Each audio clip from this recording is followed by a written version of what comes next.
go into my YouTube room. Really need to hop on a treadmill. So this is, so a lot of people, let me set all the lighting correctly, because you can't just turn the house light on. It's going to, it adds, 1 second.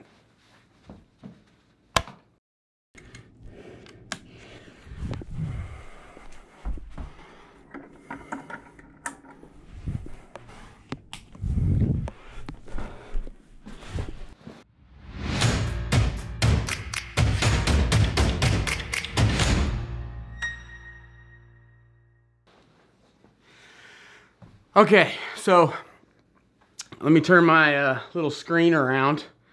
It's nice to kind of make sure you're in focus at least.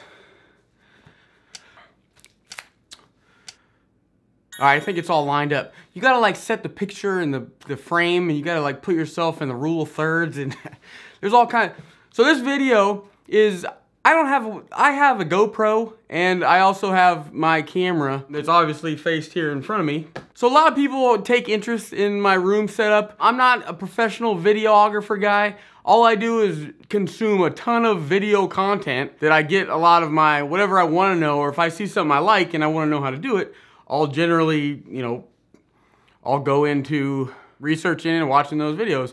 So a lot of this stuff in all this room of craziness, what you see, what is that? I did not clean the room at all, as you can tell. So this is an INFP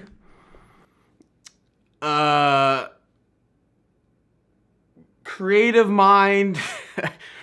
I see something, I rip it out of a box, I throw it on the ground, and I put it up, and it stays here. So I just wanted to kind of go around to what it looks like, because on video, when I watch it, I'm like, it looks way better than the construction site that it looks like in the background. So I'm just trying to bring you guys into the world of what I'm looking at, because I made, in my very first INFP HD intro, I made a what Sean's looking at cam. So I figured if I strap this bad boy up on my head, then we can really look around and see what Sean's looking at. And it's just, you guys can, you know, be in the room with me. I've had comments on what's this, this tapestry here.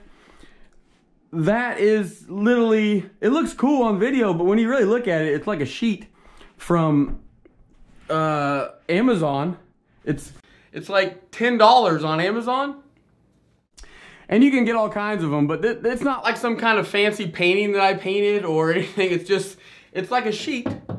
So I have that. I put that up because when I set the room, when I made the room up, I painted the walls, and it was I don't know, I think it was like a dark blue room or something. But I painted the walls, and when I looked at the frame and all this, it's nice. I like blue and the color that I chose, but it's also wasn't like colorful enough for me. So as you guys can see, I have the lighting part. You saw when I first sat down, the lighting is, if you just use room lighting without, you know, you can get great lighting with like window light. I'm not a person who leaves my windows open a lot.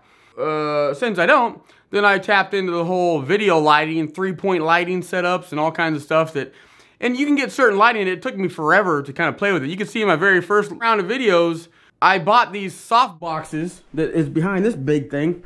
So this big light, I don't know if you can see that with my thing on, but like that one, first I bought those off Amazon for like $100. There's like 2 of them, or it came in 3, which is, there's one right there. And with that light, it makes it really harsh on you. It makes it really harsh.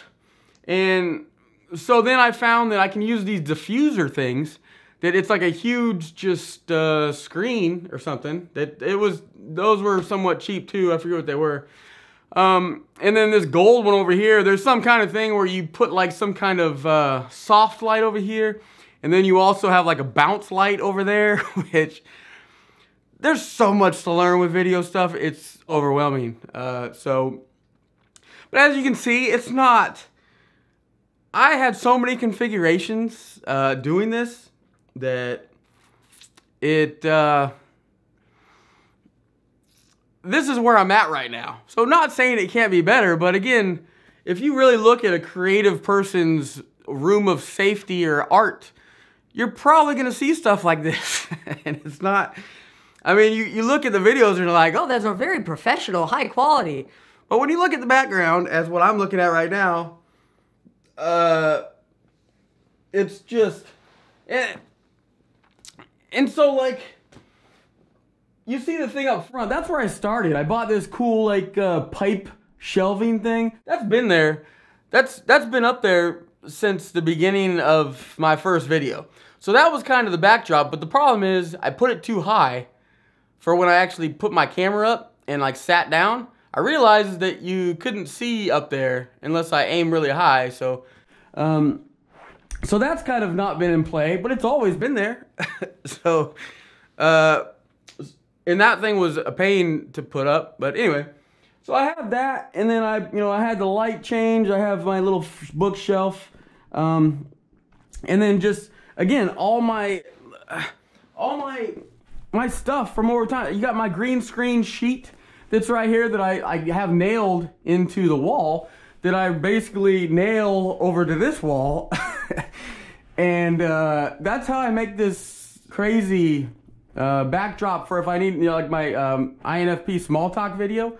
When I made the video to make myself small. Small talk, I hate it too. It's not just you guys, but I figure we could talk about it a little bit and just.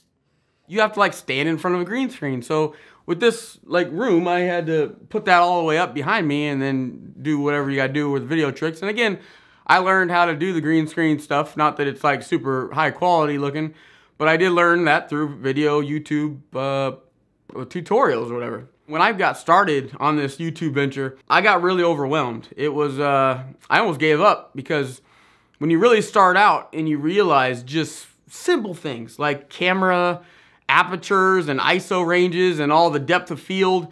Like I started, like it literally, I put like 6 months into before I even filmed my first video. I was 6 months researching this stuff, and I had a bunch of times where I was just like, this is all way too much. And I really don't know how I even got this far so far. It's just, because it's overwhelming. But again, the more you do it, the easier the little things get. And when you start out, the little things are big things until you really get down. So again, I'm still progressing. I'm never like content. I just never am with anything. So there's so much to learn with it that I'm just trying to keep upping my game and just learn little certain things and just how to be better. I mean, you have lights that were there for when I try to light the green screen. I have some, I think, putty there. I have a bunch of colored little things that I was trying to add color to the walls, and then I just gave up on that because it was always messing it up. And I got a hammer, and I just have a lot of. I could have filmed this video with a very organized room. Oh, and I have a whiteboard right here that I tend to. I'll put like bullet points on there sometimes. I don't do it. I rarely do it. Maybe 5% of my videos I might write stuff down there to where it's kind of like a guideline. It's not a script. I don't sit there. That's not my writing of I'm gonna follow that and read exactly what that says. But it is more of a just a guideline, so I don't miss things. Because again, if I just go off the flow of my video, whatever, then I do get I'll get rambly, and I don't want to miss certain parts that I thought about, and they were good points the week before I thought about them, whatever. I just don't want to miss those at times, so I'll use that to put it down. And then right there by it, you have like a white balance thing, which you're supposed to use when you're making a video. It makes a better white balance, but I'm not that professional or skilled, so I tried to use it, and then it didn't really seem like it did much. It probably does, and whatever, but I just went back to not using that. And again, this is where I'm at right now. So not saying that I'm not going to try harder and try to get better at my video making skills, but is my GoPro still recording? Yeah, it's still the flashing red. So, but no, it's just, I just wanted to, and I got my little, I don't really have a table in front of me. A lot of people think I have a table that I have. No, but I just have like a little step stool that I put my laptop on when I reach down for it. And But this stuff, there's a lot. I mean, this isn't like a high budget setup, but it is more budgeted than if you were to film on your, because I bought this GoPro. It's the new GoPro Hero 7 Black. So it's a pretty penny. It's like $350, and you buy more accessories for it, they can get more than that. But I bought this in response to myself when I watched my walking around the reflecting pool, self-reflecting video or whatever. Holy crap, I'm breathing heavy. I need to get on a treadmill for reals. Okay, somebody's coming. I gotta turn it off real quick. Okay, they're gone now. They're behind me. Woohoo! The shaky camera on my phone, I have like an iPhone 7, so it doesn't have, I think the iPhone 10 has like the image shaky stability stuff. This one was really shaky, and for me, I wanted a more solid type thing to when I go outside. So I didn't want to take this camera, this is the Canon M50, which is a mirrorless camera. It's a very reasonable priced one for like that kind of range of camera. So obviously, yes, you can just buy a phone and film just perfectly fine videos. But for me, with getting the blurry background that you see here and just some things that are kind of entry-level, non-professional camera stuff, it's just when you take your video game to the kind of next level, then you would jump from a phone to a mirrorless or DSLR camera. And that's what I've always had since I did it. So before I filmed my first video, I had the Canon M50, which I researched heavily on. And there's aspects about it that I wish I had more specs on. But again, when you mess with electronics and stuff, you buy this, the next version that comes out in 3 months, it has that spec, and it's just a big game of all this technology and things like that. But this one for a room type environment, and it works really great outside, but that's really bulky, so I'm not gonna, it's not really bulky, it's pretty small. But I'm not gonna take that out. So instead of my phone, I could grab this GoPro here and shove it in my pocket. And then now when I make my outside videos, because I like to keep it fresh or whatever, I can throw this, I can pull it out of my pocket and then just discreetly film myself or film things around. And it also has that like image stabilization thing. So this is not, it's not, this stuff gets expensive. I'm not pushing to you, if you're making a YouTube room or whatever you're doing with YouTube, making content, it's not to distract you and be like, oh, I don't have that kind of money. It's completely ridiculous. Why would, you know, it must be nice to have millions of dollars. No, it's not like that. It's just, it's something I'm into. So instead of me buying, I don't know, whatever people buy that I don't, I apply the money that I earn towards this venture. In YouTube, the whole scheme of it, you don't make, it's very rare that people make money or make a lot of money or whatever. So when you actually start doing this is a detractant, all this stuff involved. If you want high quality type content, then it gets really, it can get very pricey.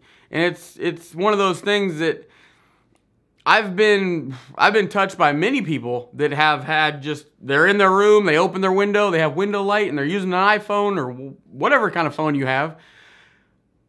You can still get relatable things out of that. You don't need this kind of craziness of the money that I'm applying towards all this, because it's just getting your message out there. And again, going down this, it's not, you don't want to, it's just my perfectionist nature.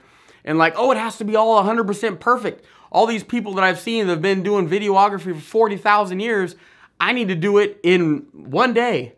Like, that's completely unrealistic, and it's not going to happen. And so I'm just applying myself and time to really learn the art of it all. And outside of YouTube, this is something that I just really enjoy. So this video, again, I'm going into a long time now, but I just wanted to kind of give you guys a little tour and just let you guys in to see what I see, and that it's not so picture perfect in the little frame of this camera that I set. And also, people ask me what I use to edit. I used Adobe Premiere. I started off before YouTube with like free stuff and things like that. Adobe Premiere, which is kind of said to be one of the top avenues for video editing. When I started YouTube, I didn't want to be restricted. And some of the free versions and things like that, they really tie your hands with certain things you can and can't do. And so Adobe is also a paid like subscription monthly basis type thing. It's not a one-time flat fee deal, but it comes with all kinds. You can research the Adobe Cloud products, but it's an expensive thing. It's a subscription, but again, some people are subscribing to other things that I'm not subscribing to. So it's just, you know, I'm putting in an effort here. If you look at it, my videos, every time I make a video, I'm paying to make that video myself because of all the things that I subscribe to for this video stuff and buy cameras and whatnot. So I'm essentially I'm opposite of getting paid. I'm just, you know, whatever. But but again, that's my choice. It's not someone. It's so painful to be me. I can't believe I'm doing this. Someone please. No, it's just I'm into it. I just run. I want to have full creativity, and I want to like share my messages with people in an unrestricted way. So using an Adobe Premiere or After Effects or Photoshop and all that stuff, I use, you know, do my thumbnails, and just thumbnails are another creativity thing where I sit down and put a lot of time into it, but you can really manipulate and do all kinds of weird stuff that's really in our head. And so with this, with those products, when you have a really powerful editing, and also I had to buy a new laptop for this because my old one was some old one that's like 5 years old. And anytime I would try to edit anything in that program, the whole computer would like crash. So I found quickly that, hey, if you want to do all this fancy editing, you got to go buy a new laptop, which, again, that's another expense. So there's a lot of things on my end that I've put towards YouTube, and it's just to satisfy my perfectionist tendencies, nothing else past that. And I just want things to be somewhat, if I don't enjoy my videos, and that's what I do, I like to see visual things and the sound and things like that. But again, like I said, that's not the purpose of all content. It's just, but that's my interest. When you have like an editing program or software, when that gives you unrestricted, just all kinds of options, coupled with a very vivid imagination mind, that creates a lot of time invested. So these videos that I put out there, some more than others, these things take me long weeks sometimes. And I don't even want to talk about the hours involved because people will probably just do the Home Alone thing, and it's a lot of work. I'm not gonna lie. It's not for what I'm doing. It's extreme amount of work. But it's also an enjoyable thing because it's like I get to sit there and be like, ooh, this sounds great. I can go into the program and learn how to do it. I can go watch somebody else's tutorial on it, and I can just learn how to do what I picture in my head. And to transfer that on video is just the path of where I'm headed, to where I'm just so excited about it, because it's like the more I get this basic stuff under my belt to where it's kind of second-hand nature, I can start doing more of the creative aspects of everything with just being more visual with some of the delivery things and the little side pieces that I do, and I don't know, have little 3D animated characters running around the background. I don't know. That's all. I just want to share my little room, and not sure how valuable that is in terms of things, but that's what I do and use, and I will catch you guys in a non-taped GoPro head video. Yeah. All right, see you guys later.